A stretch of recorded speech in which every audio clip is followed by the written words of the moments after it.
Hey Wastelanders, how's it going? So I wasn't expecting to have this video done this soon, but hey, we passed the 750 milestone pretty fast, so I bumped up this video's priority. And because I enjoyed the FNV Old World Blues Myron run so much, I thought to myself, let's do the same thing, mostly, but in Fallout 3, and with another character.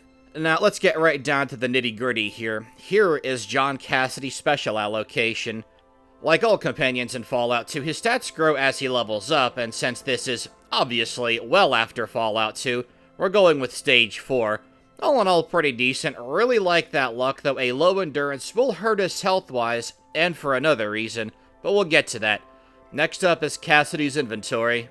As a companion in Fallout 2, we can outfit Cassidy with a variety of stuff, but he starts off with the leather armor and the shotgun. You know, as bartenders do. Speaking from experience, I was a bartender for a little over 3 years.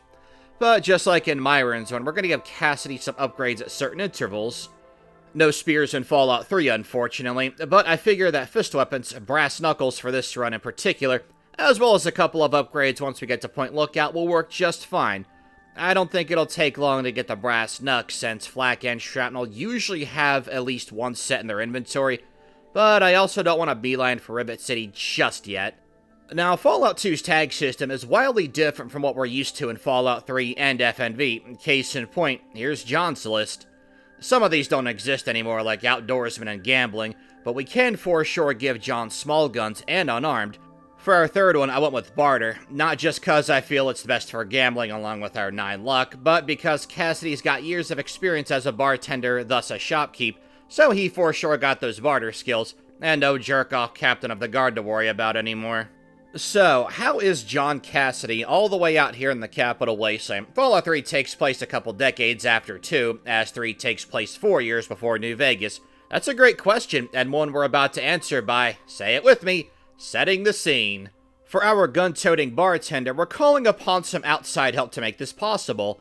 You see, in Cassidy's canon ending, where he decides to head east in search of Texas, and we never really know if he does, but we do know that there's no way at his age that he would be alive by the events of Fallout 3. But with a plot twist worthy of Wild Wasteland levels of shenanigans, it can work. And no, don't worry, he doesn't become a cyborg or something like that.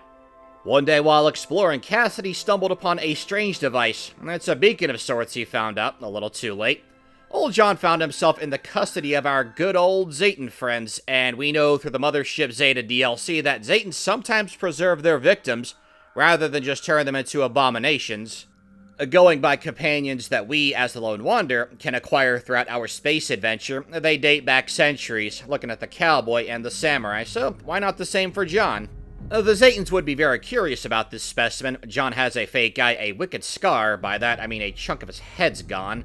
You can see that in great detail on his little custom-made talking head. A point being that good old Cassidy clearly has seen a lot in his day. It'd be best to put him on ice. Oh, and to deviate from scene setting for a second, I figure that Cassidy here is gonna go after Roy Phillips and help the residents of Tenpenny Tower. I mean, Cassidy's not the biggest fan of ghouls, and while murder's not necessarily on his mind, having stumbled upon Roy Phillips threatening the residents of Tenpenny Tower, as well as getting to know some of the residents like Margaret Primrose, Dr. Banfield, despite Tenpenny Tower's reputation, there are good people living inside of there. And Cassidy has certainly seen enough in his day to know that Roy Phillips is bad news and he has to go. For Cassidy, that means getting paid and being able to do a bit of good in this hostile new world, contrary to what the karma loss from killing Roy Phillips means. Yeah, I still don't get that one. But yeah, back to the scene setting. Just like the aforementioned protagonist, the Lone Wanderer, and that unlikely band of misfits, there was a bit of a rebellion on this ship, and Cassidy was freed from his chilly prison. He and the small group he became part of managed to escape the Zetans. And now you might think that this was the Lone Wanderer, but no, this takes place no more than a week before the events of Escape, the part of Fallout 3 story where you get out of Vault 101. And this happened just outside the Capital Wasteland. John now finds himself here. One might think that since we're including the Zetans in this story that John would go back for some revenge, but nah, he knows better. He's too old to be messing with that stuff, and he's just content on being free again. But this little escape does bring the Capital Wasteland into the scope of the Zetans. Speaking of which, guess who does get abducted in this alternate timeline? The Lone Wanderer. Do they escape? Well, I'll leave that open-ended and you guys can decide. But I can say that the Lone Wanderer is abducted, much like how we are as the player, but this happens while they're searching for James. At the end of the day, this is John Cassidy's story, not the Lone Wanderer, so we're just gonna leave that there. Now, up until Jefferson Memorial here, Cassidy's been doing his own thing, but ever since stumbling upon Jefferson Memorial, which leads to him having to defend himself against super mutant centaurs and the like, Cassidy gets involved with the main plot of the story by stumbling upon the holotapes that James has left behind. Now, Cassidy doesn't have a pit-boy, but we're gonna say that one of his buddies that helped him get out of the Zeta mothership ended up giving him some kind of portable radio. That way we can listen to holotapes, because I kind of like being able to listen to those. And there's a particular holotape I want to take advantage of later in the run. I mean, if you've been here for a while, you probably know which one that is. But for now, let's focus on the here and now at JMEM, and Jefferson Memorial's not too bad. We do have our brass knuckles at this point, and I gotta say, it's really nice to have more than a single weapon. Now, I mentioned earlier that our lower endurance would hurt us a bit. Endurance is what determines the effectiveness of unarmed. And of course, we could put skill points into it and spec into Iron Fist, which we totally are. Still, having a higher endurance would have been nice, but I don't mind it too much. It makes a lot of sense for Cassidy's character, too. Oh, and as we get ready to shift on over to good old Vault number 112, go to Tranquility Lane, all that good stuff, just gonna say one last plot point here is that Cassidy has a heart condition, and if you use Jet Psycho or Buff Out on him during Fallout 2, well, that kind of triggers his heart problem, and then he, well, he's not living anymore. The one benefit of the abduction was that for whatever the aliens did to him, it seems to have, I'm not gonna say cured his heart problem, but made him better. That said, still, no Jet Psycho or Buff Out in this run. Just because Cassidy's heart problems are not nearly as bad, doesn't mean he's gonna start going to something and start using things that he's had an aversion to for quite a while. Medics and Mentats are fine, but no Jet, no Psycho, no Buff Out. If we want to buff our attack, we gotta rely on good old Yao Guai meat. Much healthier option, too. And of course, as Cassidy frees James, brings him back to Jefferson Memorial and decides to help out. Speaking of things that Cassidy would certainly like to leave in the past, I'm sure the last force he expected to encounter this far east was the Enclave. But hey, Cassidy adventured with the Chosen One and went through Poseidon Oil Rig. Little do the Enclave forces here in DC realize that they're dealing with a veteran who's quite skilled at handling these goons. I can just imagine Cassidy being like, it's a step down from what I'm used to. Please tell me there's no Frank Horgan here. As for Taft Tunnel, not too much to worry about here, because we're still at a level where we're mostly fighting basic feral ghouls, and with Brass Knuckles, and I think 1 point in Iron Fist at this point in time, they're not too hard to deal with. We will have to fight a Roamer. They're a bit more tanky, but still not a problem for us to fight. Now, real quick, one thing I gotta say is that because we started with leather armor, we can use any variant available to us. Well, I encountered the A Wander NPC that I encountered for the first time when I was playing as Boone in Fallout 3. Turns out that character hangs out around Roosevelt Academy, so I went there and pretty much got the Wanderer's armor immediately. It's leather armor, we can use it, and gives us a small buff to small guns, so I'm all for it. But yeah, in regards to Garza, I can see Cassidy being sympathetic to him. I mean, Cassidy with his heart problems, seeing another man struggling like that, he would definitely give the stim packs, I think. Especially since his ticker's doing a little bit better. And hey, we saved all 3 of the scientists and Dr. Lee. That's awesome. Now, I had gotten the Lamplight fast travel at this point, but I haven't gone back since then, so we're gonna take a bit of initiative here and hunt down some trash in the form of these Paradise Falls slavers. Now, I don't think it's a push to say that Cassidy hating slavers is a bad thing. Quite the opposite, actually. And learning that some slavers have set up a base of operations here in the capital wasteland, even without the prompting from MacCready, which in the story he hasn't had because he hasn't actually met MacCready yet, we can make use of one of our stealth boys and start swinging, although that slaver who spotted us, that was a little unusual.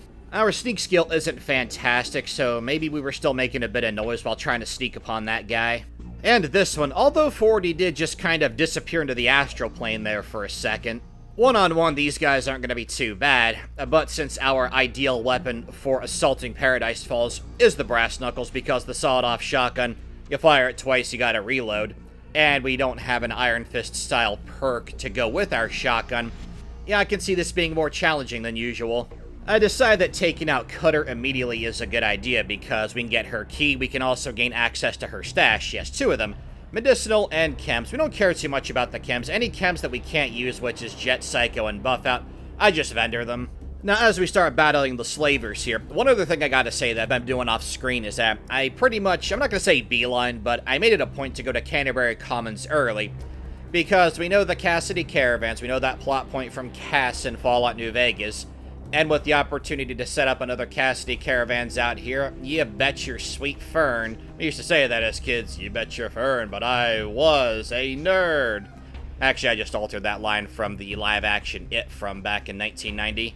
And hey, in addition to that being well in character for John, it's always a good idea to go to Canterbury Commons and invest in the roaming caravan traders. I just thought that would be ironic to bring up since we just totally pillaged another guy's shop, but I mean, it's okay because he works with slavers, so it's not like he matters, right? I tried to lure a bunch of them in here, but the only one who seemed to follow us is Clover, and I always think it's funny, she seems to have the most health out of everybody in here.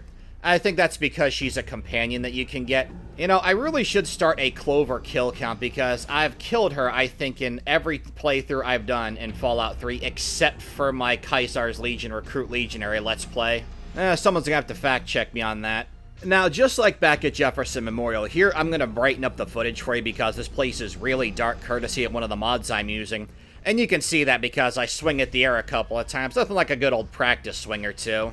But I didn't want you guys to have to stare at a nighttime sky with barely things being visible on the screen, so yeah, max brighting, here we go.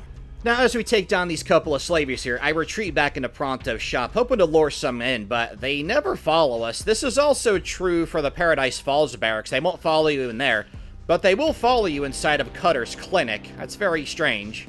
And here you can see this is how it normally looks. It's a little bit brighter because we're in a more well-lit area, but yeah.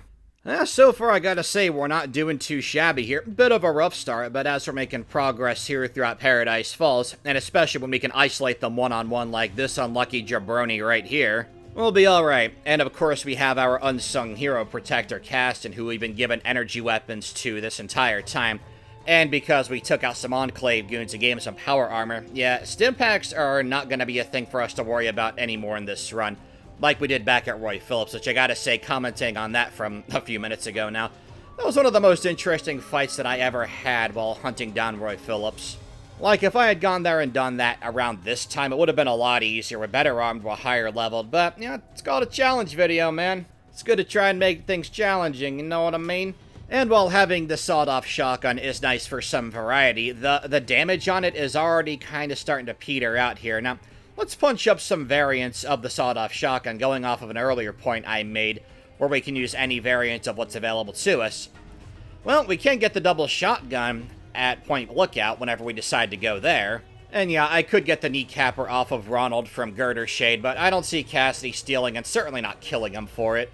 And hey, speaking of some good old-fashioned killing with all of the Paradise Falls goons outside dead, it's time to go deal with the head honcho, Eulogy Jones himself, and I gotta say, as we bank the corner and start swinging, not sure what he's aiming at here. Maybe he's just scared of this grizzled old veteran coming at him with his fists.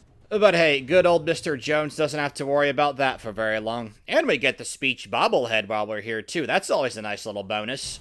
With Paradise Falls cleared out, the kiddos say we head over to the little lamplight, and I do believe that Cassidy would bypass Murder Pass because, I mean, he might be in pretty good shape for his age, but it's just that he's pretty old. I mean, he's older than James, Madison Lee. I mean, chronologically anyway, but even with his cryogenic preservation, he's still in his 60s. But I'm pretty excited for Vault 87. It's always one of the most fun parts of any Fallout 3 run we do, and it's usually pretty tough, considering how limited our weapons are, and the fact that we're not exactly tanky. I can see this being challenging. Of course, we're going to backtrack to the final one, Murder Pass, get the Stealth Boy, the Nuka-Cola Quantum, all that stuff we usually get. We'll play a game of Fisto with some rad roaches here, and then we can open the door and start our assault on the Super Mutants. I just imagine Cassidy looking at these Super Mutants, and he's dealt with them quite a bit at this point, and he just never fully wraps his head around it. He's just like, "Go searching out east," I said. "It'll be a fun time," I said. "I should go look for Texas. Instead, I end up in this place called D.C., and I'm fighting super mutants who all seem to be chemmed out on Psycho. Glad I never took that stuff." I'm thinking that the ideal strategy is lure them with the sawed-off shotgun, switch over to our brass knuckles, and just lay in with the swings. Now, unfortunately, we don't have an ideal weapon to try and snipe the super mutant on the walkway, so we're gonna have to sneak by him. Our sneak is okay at this point. Make our way up, take aim at the super mutant down the corridor, and yeah, we're not gonna deal much damage to him, but the point is we want to lure him towards us, and check this out, because I thought this was pretty interesting. We're not trying to sneak or anything, we're trying to get him to come down to us, and what ends up happening really surprised me. Like, the super mutant comes at the base of the stairs up top, and then he sees the door. He's probably thirsty, it's, guard duty's hard work. So while he's getting himself a nice, refreshing, nasty water from the sink, we can open the door and just start laying into this guy, too. Now, Cassidy, with his literal decades of experience as an adventurer, knows when it's best to fight and when to avoid encounters, and thanks to the stealth boys we have in our inventory, we can pop one and proceed to bypass several encounters. That's not going to stop us from looting the goodies here in Vault 87. Well, the only thing that's going to stop us is if our lockpick isn't high enough, and it's 50, so there might be one or two that we can't. But we can get most of the stuff in here, and that's what really matters at the end of the day. And hey, you saw from that safe we got our stealth boy back, so even better.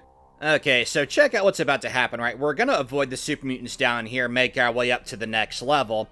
We are still under the effects of the stealth boys, so we should have the element of surprise, right? We open the door, introduce this brute to some buckshot, and we don't get a sneak attack. I mean, we weren't in caution or anything. Not sure why that happened, but it's not a big deal at the end of the day. Just a bit more busy work here. And it's right around this point when I'm thinking, yeah, it's just best for us to prioritize the brass knuckles. The sawed-off shotgun really seems to be losing steam here. We have a pretty high small gun skill as well. But luckily for us, it is one of the weapons that we can upgrade because the double-barrel shotgun, again, is a variant of the sawed-off shotgun according to Fallout 3. That said, the sawed-off shotgun certainly has served its purpose. It's also kind of hard to compete with the brass knuckles when they have full ranks and Iron Fist invested in them. Cassidy ends up bumping into Fox here, and again, being a practical man, he's gonna set this guy free if it means he can get that Gek. Now, as we get ready to set the fire alarm, I am going to brighten this bit of footage here one more time, and even with that, though, you can see that this room is very dark, and the best source of lighting that we have, funny enough, are the two brutes shooting at us. The brutes have the potential to deal pretty decent damage to us, considering that we're wearing leather armor, but because we have stim packs on speed dial, as long as we don't get, like, headshot crit every single time, yeah, we're good to go and can pretty much out-heal the damage. So I'll go ahead and return to Fox, meet up with him, and he'll agree to help us go get the Gek. And because this is not Faction Warriors, and because John Cassidy would never step inside of an irradiated chamber like that, he's gonna go send Fox to take care of that while they make their way there together. There's definitely a bit of sweet irony here. The Chosen One being buddies with Marcus back out west. And then we have John Cassidy here, starting to form a bit of a bromance with Fox, but that gets cut short because we get captured and brought to Raven Rock. This time we are unable to talk down the guards, so we gotta fight them, not a big deal. So as we get ready to throw down the officers, obviously very easy. Well, as the door opens up here, I'm not paying attention and accidentally kill poor Nathan. A bit of old man on old man friendly fire there. But hey, at least we get the key to his house. It's not like he needs it anymore. And what's great about good old Raven Rock here is that because we can fight some Enclave goons, we can get some more power armor and then return that to Caston later on. And funny enough, in what would be a very scary situation, John, thinking back to his adventures with the Chosen One, thinks about that encounter with the Enclave. He's going through Raven Rock and he's like, really? This is it? These guys are easy. Is this really the Enclave?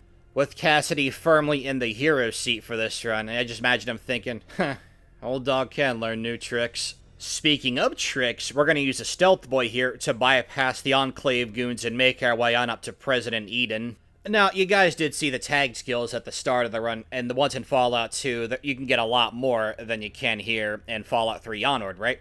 Well, energy weapons was in fact on that list, and although we don't have to get it, I want to, because it's the only time you can ever get this bobblehead. Speaking of which, you'll notice we haven't gone after any of the bobbleheads just yet. And after doing a brief search of Autumn's room, we can go to the footlocker, and because our lockpick skill is 56, open that bad boy up, get our 10mm ammo, some buff out we can sell, and that handy-dandy Zack's Destruct Sequence holotape.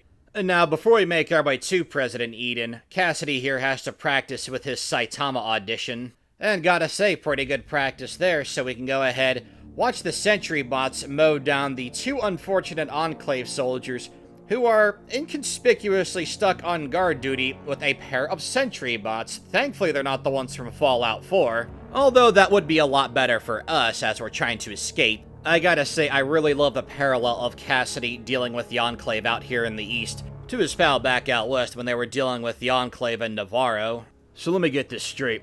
This giant computer wants me to contaminate water and kill pretty much everything in the wasteland. I'm gonna say no to that. Cassidy reads off the self-destruct sequence code he got from Colonel Autumn's footlocker, has the FEV virus, and we can go ahead and make our way out of here. And as usual, as we escape Raven Rock, really nothing to write home about. We have the sentry bots that are basically escorting us out. We have all the power armor and laser weapons that we need, and we can go to Protector Cast and cash in on some sweet amount of stim packs. I just imagine as Cassidy's leaving Raven Rock, he sees Fox mowing down the goons. He's like, huh, the super mutant came back for me. He actually came all the way here. You know what? You're alright, kid. Let's go. And when Cassidy says that and offers Fox to join, Fox would certainly love to join a hero of John Cassidy's caliber. Hero? Never a word I thought would be attached to this old man. So we're gonna go bobble hunting with Fox. It's our subscriber milestone special, so let's change things up a bit. Normally, I take advantage of this behemoth by sniping the generator and having him kill all the raiders, so this time, we're gonna show off how powerful another super mutant is. I mean, seriously, look how much damage Fox is dealing to this guy. And I have to say, too, all things considered, the damage that we're dealing to the super mutant behemoth with our brass knuckles isn't too bad. That's 1 bar per punch. And if I didn't have Fox here, I would just use a stealth boy to get around the super mutant behemoth on our way in and on our way out of Evergreen Mills.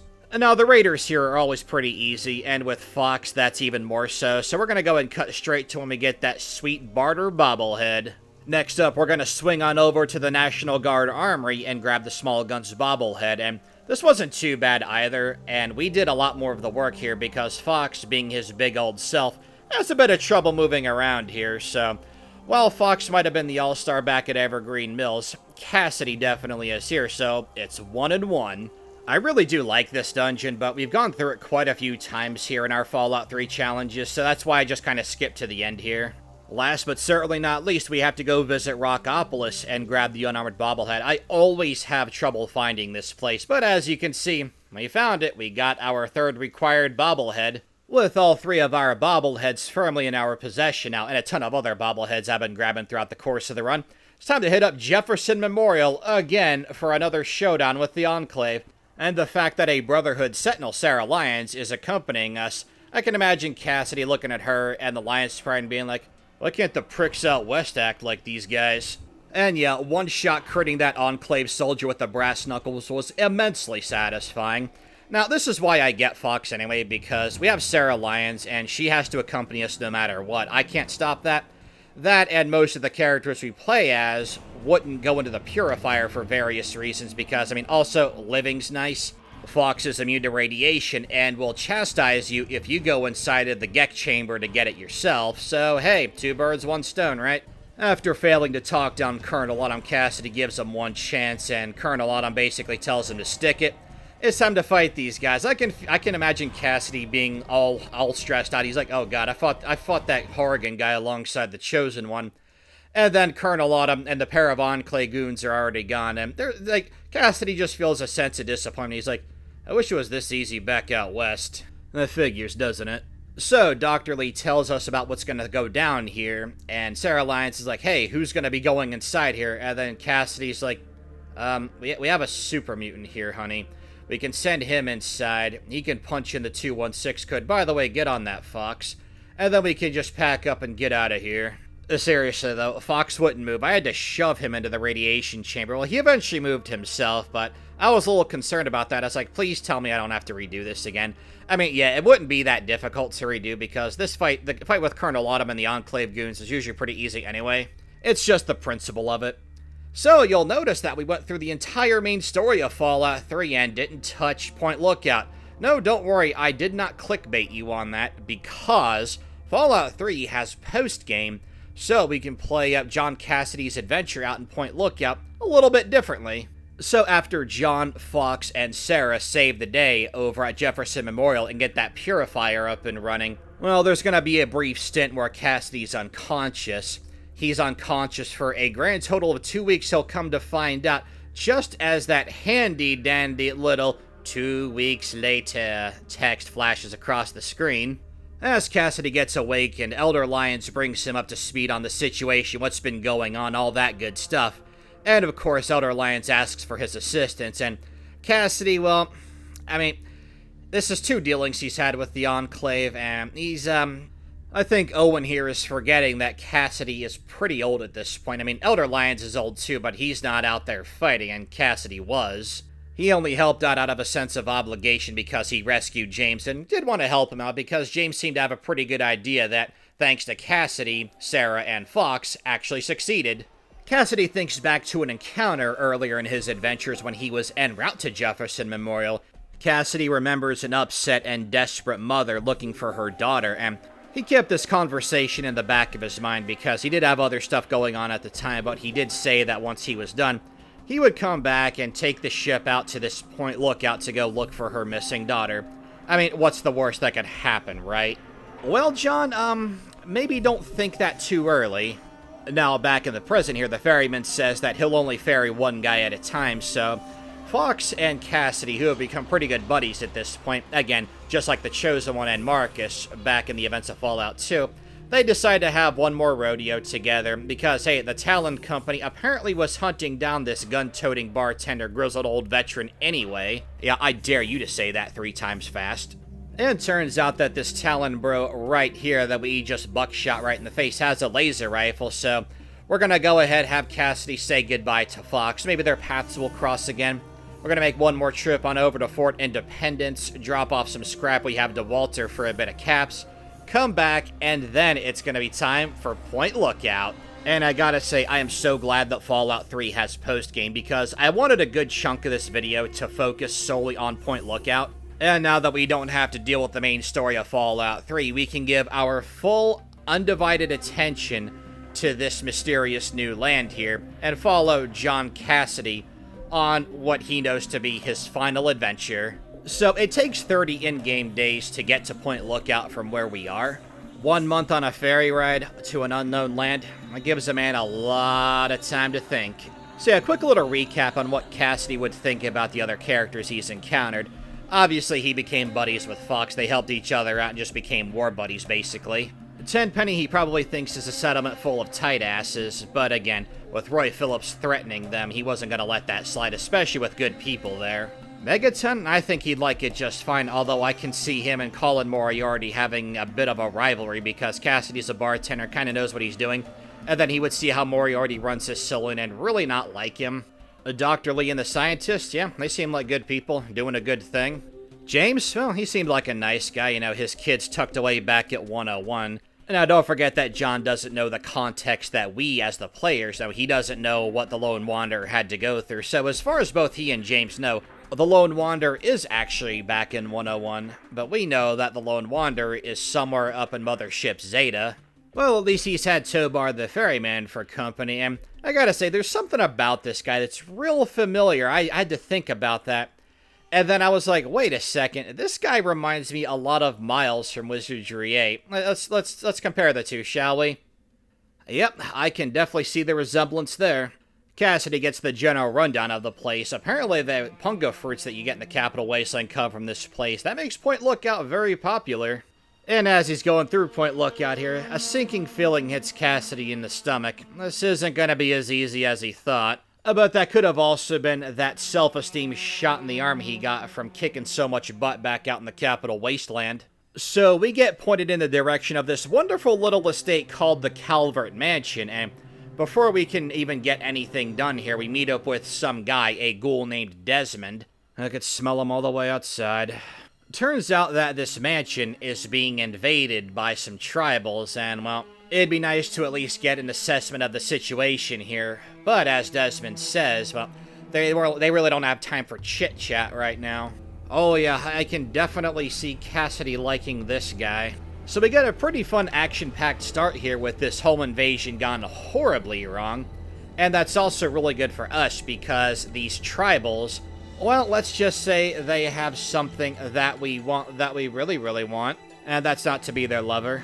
You see, Point Lookout is where we get the double-barrel shotgun. That's the upgrade to our sawed-off. You saw our sawed-off against the Talon Bros before coming here. Yeah, the damage on that thing was really starting to become obsolete, and that's with a very high small gun skill. With the double-barrel shotgun, our damage output increases by quite a bit, and we're not done getting upgrades yet either. If you watched my 500 subscriber special, Myron Old World Blues Run, you'll know that we got a couple of upgrades from that DLC, and we're going to extend the same to good old Cassidy here. Desmond wants us to seal off the tribal's entrance, and we've succeeded in that already by sealing off the entrance to the west in the mansion. And as we're making our way to the east, well, it turns out that this mansion's infrastructure has seen better days as we take a plummet that would have made us lose an entire day if we were playing Granny. And just as we get our bearings, it turns out that some tribals have tracked us down. They kicked down the door. Everybody do the dinosaur. Now, I was thinking about going in with the Brass Knuckles. We still deal a bit more damage faster thanks to Iron Fist, but because the tribals deal so much damage to us, it's definitely better for us to take it slower, be more tactful, and one of these guys has a double-barrel shotgun, and we can use that to repair our own. Our repair skill's not too bad. I did make sure to get the bobblehead from Erifu. That was like the first thing I did in this run, but because I usually always do that just for the Hematophage perk, and all you have to really fight are 2 Mirelurks, I was like, nah, whatever. Now, you can tell it's been a really long time since I played Point Lookout because I saw the gas there, and I was like, well, if I shoot at the gas, maybe it'll cause an explosion because that does happen. No such luck here. I'm trying to get a shot at that canister inside. Well, I miss a couple times, then I jump for joy at the sight of Happy Festival fireworks. That's another reason why I chose Point Lookout for Cassidy, because it's been literal years since I've done this place, and we've kind of seen that on full display already. But I'll go into more detail about why I specifically chose Point Lookout for John Cassidy, because right now we got the mother of all home invasions to deal with, as if the infestation wasn't bad enough. Now, at this point in time, Desmond and his 2 dogs are marked as essential, so we don't have to worry about protecting them so much as we do staying alive. But because we have Stealth Boys and we're going with some Stealth Ninjutsu fisticuffs, we're gonna be alright. Oh, and when I say that our small guns is very high, I mean that it's 100. I mean, it's actually 90, but the A Wanderer's leather armor is giving us a plus 10 buff. Yeah, small guns that high, the sawed-off shotgun doing such little damage, it was high time for that replacement. Now, we do have to use a second Stealth Boy, but doing so guarantees our safety as there's only 1 tribal with the minigun remaining, and he can't seem to figure out where he's getting poked from. So we can get properly acquainted with one Desmond here. Currently, he's trying to figure out why these tribals are attacking him, and it's pretty clear that he knows a bit more than he's letting on right now, but we just met the guy, so even if he is a total jerk, there is that bit of a benefit of the doubt. And while Cassidy already doesn't like this guy due to his attitude, and, you know, Cassidy's not a fan of ghouls either, this guy's definitely not going to help that image. He does ask about the girl he is here looking for, one Nadine, and Desmond doesn't really have too much to give us in the way of an answer. However, while we're investigating the tribals, perhaps we'll find some clues along the way pertaining to who we are looking for. And deciding to work with Desmond for the time being, that'll at least give our protagonist an opportunity to explore more of Point Lookout, not just to try and find Nadine, but trying to figure out what's going on here. I mean, he's here, he's already caught up in all of whatever's going on right now. And he's quite a ways away from that ferry, so, I mean, might as well be productive, right? And now, you'll see here in a sec that I initially refused, because I was like, well, I don't think Cassidy actually would want to work with this guy, but because we do have to work with him, at least for a while here in Point Lookout, gotta go back to him, we can talk more with him, all that good stuff, and yeah, this guy is, he's not really pleasant to work with. You'd think he'd be a lot more grateful considering that he would be dead and pasted all over the place, if not for us. I gotta say, Desmond here really makes me think of Dr. Zimmer from back at Rivet City. He looks and sounds like someone who would be in the Institute. Well, you know, minus the whole ghoul thing. Desmond does give us an idea of how we can infiltrate the tribals up at the Ashen Dove Cathedral. And hey, it's not like we have any better ideas ourselves, so what do you say we begin to bounce our way on over there and I gotta talk into the intercom here. This took me an embarrassingly long amount of time to find because it's super dark outside. But yeah, Desmond was right. It's pretty standard stuff to be initiated into this tribe. We have to go do what they want with the punga fruits and the giant punga lady. And hey, on the way, we can interact with some locals. I'm sure they're friendly. So we fight a bunch of different guys with names ranging from Brawler, Creeper, Smuggler. Now, I'm pretty sure the whole Texas Chainsaw Massacre look these guys are going for is what actually inspires this, but I can't help but to think of the Wrong Turn series when I fight these guys. I mean, they're crazy, hostile inbreds, right? And I mean, Wrong Turn's not a particularly great series, although the second one is absolutely hilarious. It's just a peak dumb horror movie that just has fun being what it is. It's a shame we don't have that here, but I do still like fighting these guys. After disposing of the inept locals, we can go ahead and grab some wild punga fruit, get the seeds, all that good stuff, and then we can get started with entering the good old bog to do the trials and tribulations that have been set before us. Like, I know that Oasis gets called Oblivion quite a bit, and there's definitely a lot of Oblivion inspiration put into that, but I see that a lot here in Point Lookout. I mean, check out the interior of this cave. Doesn't this look a lot like one of the caves that you can go through inside of the Oblivion portals? I'm not knocking on that, by the way. I love that design, and the level design here is absolutely beautiful. It might be simplistic, but it's also gorgeous. It doesn't need complex design to be pretty, you know? And if we check our map here on the Pit-Boy that we totally don't have in character, but I can't help it because it's also how we manage our inventory, we can check out the map, the local map, and the world map, and find out that everything's all gone here. We're in a brand new area, and that's just awesome. I was always a really big fan of the atmosphere of Point Lookout. It's always a bit dark and forlorn as far as the weather goes. Between the wonderful locals here, the ghouls, which we have yet to encounter, the swamp creatures, all that good stuff, very creepy, absolutely brilliant atmosphere. Calvert Mansion makes me think a little bit of Resident Evil 4. Oh, and check this out, because this is awesome. One-shotting a Mirelurk with a sneak attack from our Brass Knuckles, immensely satisfying. And you might have noticed by now that we got another upgrade for Cassidy in the form of the lever-action rifle. Now, what threw me off, because I didn't check the stats on this thing before I started, I just saw that Cassidy could use rifles. There's a lever-action rifle in Point Lookout, and I was like, that's what I'm gonna go for. I completely forgot that these things use 10mm ammo.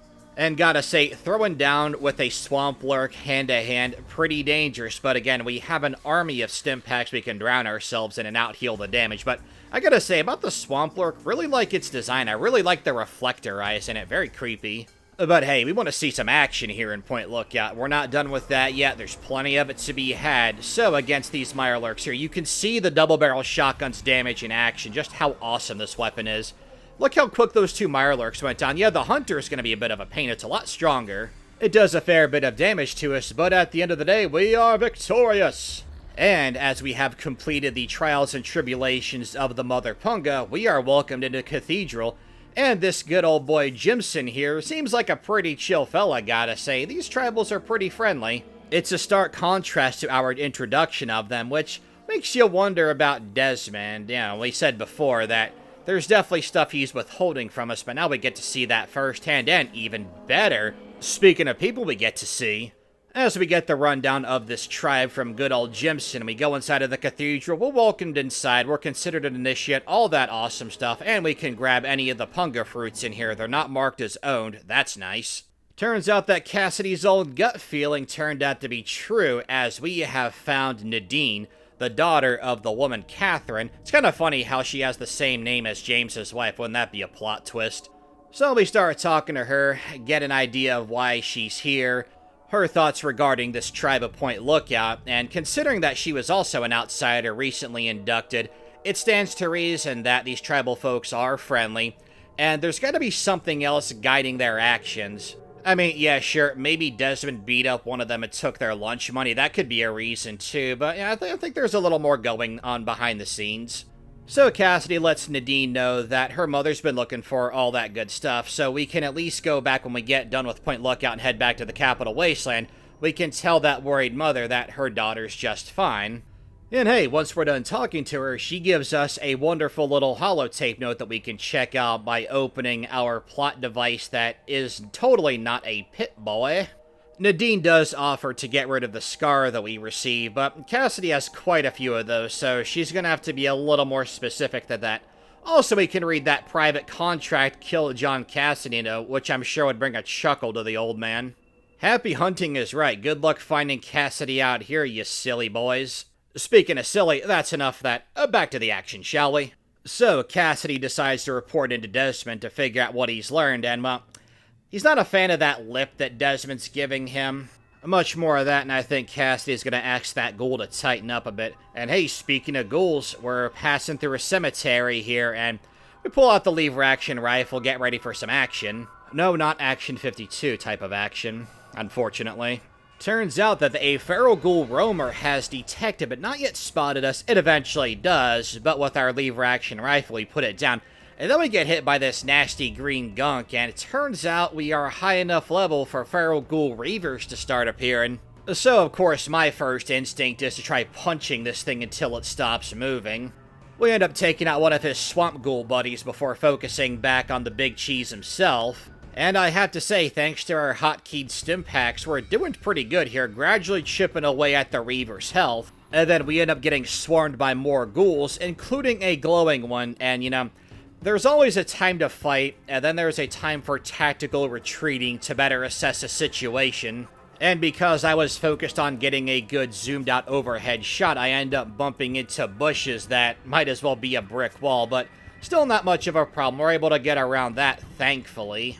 So it's just a matter of us taking cover and hoping that the ghouls don't spot us. Well, one swamp ghoul does, not a big deal, very easy to take out. We also get spotted by a roamer, but no big deal there either. And thankfully, we are able to elude our pursuers, and just in case you needed a punctuation on that point, we're doing some real hardcore parkour down this mountain here, trying to get to our next destination, which is this inconspicuously placed boat. Turns out that this hatch leads to yet another underground layer, and we have to make sure that we get to the tribal leader. That's who we're looking for.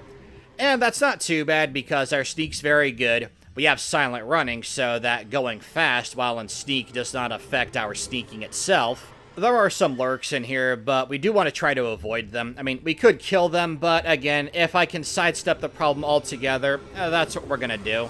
So as we encounter the tribal leader, one Jackson, we find him talking to what looks like a holographic brain.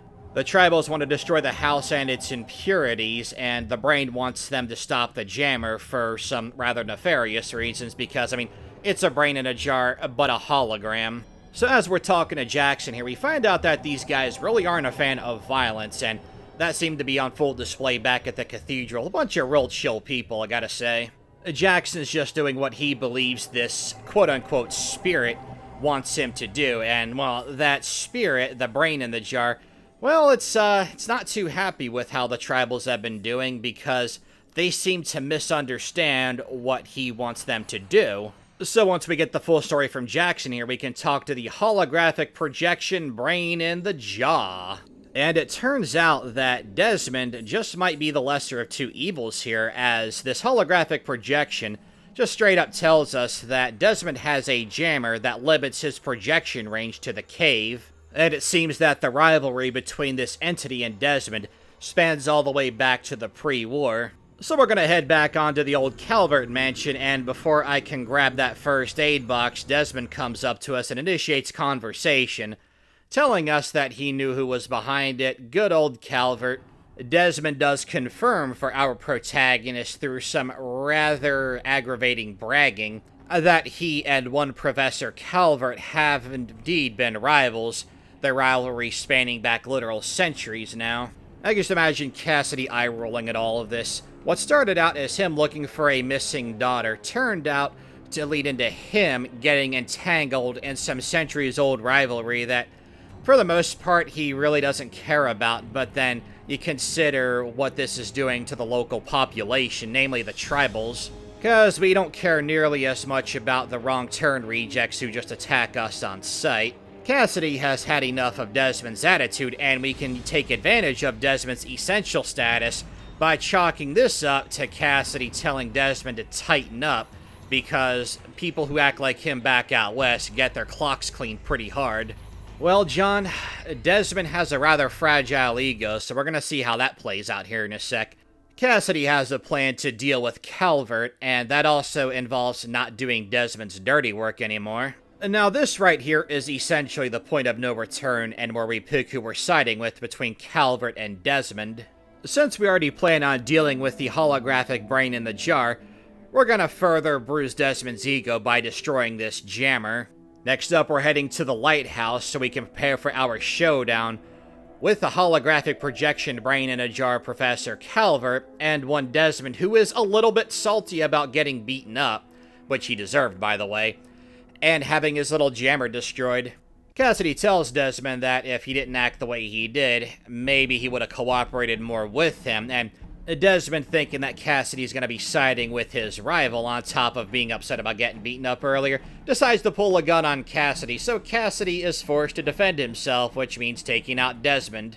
I mean, hey, if it's any consolation to Desmond, he got taken out by a guy who's also displaced by time and really doesn't belong in this day and age. And with Desmond out of the picture, as well as his personal loot that we can stash back in our player home in Megaton, like I like to do in these runs, we gotta make our way to Professor Calvert, and this is pretty easy stuff. We're fighting some robo-brains. We have the robotics expert perk. You saw that back at the National Guard depot. So we deal extra damage to these robots on top of having Iron Fist, so making our way through this part of the lighthouse is very, very easy. And although it is easy, we have to keep in mind that the robo-brains do have the potential to rack up damage pretty fast, especially because we're wearing light armor. But as we make our way to the final chamber here, we get stopped by some turrets coming up here. And to deal with the turrets, what we can do is switch to our trusty lever-action rifle, and the Mark III turrets really aren't much for us to be concerned about at this point, between our 100 small gun skill and the lever-action rifle generally being pretty darn awesome. So Cassidy makes his way on over to Calvert's brain, and Calvert's all excited that Desmond is dead and seems to be thankful, but Cassidy has a gut feeling because this guy is even crazier than Desmond. So when the inevitable betrayal comes up, Cassidy goes, yeah, should have seen that coming. What a surprise. But I wasn't going to side with you anyway, you freak. And I have to say, Calvert here is a rather brazen individual. I mean, he's completely defenseless against us. We have a lever-action rifle. Yeah, he can go ahead and summon Protectrons, but Protectrons at this stage in the game, pretty much cannon fodder. We can take them out in a couple of shots of whatever we want, or if we want to punch a couple, we can try that too. It's whatever you want to do! Like, seriously, I had forgotten just how easy this final part of Point Lookout is, and it's like, this is calculator Fallout Tactics level of easy. So after unloading some 10mm into this giant glass case, whatever it is, chamber? I decided to go fisticuffs for a minute and then start punching random Protectrons just to try to get them out of the picture, but it seems like some of them aren't even activating. Not sure why that is. So we're gonna switch back to the lever-action rifle. One shot's all she wrote. And yeah, that is the final boss of Point Lookout. Very easy, I know. But with the evil Desmond and eviler Professor Calvert out of the way, Point Lookout can be left in relative peace, and we can return to dear old Catherine and let her know what's up with little old Nadine. After that good old month-long ride back to the Capital Wasteland, Cassidy, deep in his heart, we said this before earlier, knows that this was indeed his final adventure, and what better way to officially end his adventuring career than letting a worried mother know that her daughter is okay, but she's not going to come back in. Cassidy's not going to really force that upon Nadine because, hey, if his daughter turns out like he did it anyway, he knows what that adventuring life's all about and would kind of want the same for his daughter, whom he sadly never will get to meet. And rumor has it that Colin Moriarty called out Cassidy, and, well, there was a bit of a disagreement there, and Moriarty was never seen again. So Moriarty's saloon has become Cassidy's bar, and with his good relations with Canterbury Commons, we have Cassidy caravans operating all throughout the Capital Wasteland, while some other do-gooders took care of business during the events of Broken Steel. I really hope you guys had fun with that run. That was a blast for me personally. I mean, I like a lot of the characters in Fallout 2, and hopefully I did some justice for Cassidy here, because you think, it's like, when they're your companions, you know what they like, what they dislike, all that good stuff, but when you stick them in the driver's seat and the decisions of the story revolve a lot more around them, It makes planning out the stories for these runs a bit more challenging, but again, I like that because it wouldn't be a challenge video if it wasn't challenging, and it's a lot of fun at the end of the day. And while some runs to look forward to play off on screen here, be sure to check my community post because I did post a bit of an update there. Thanks for watching, guys.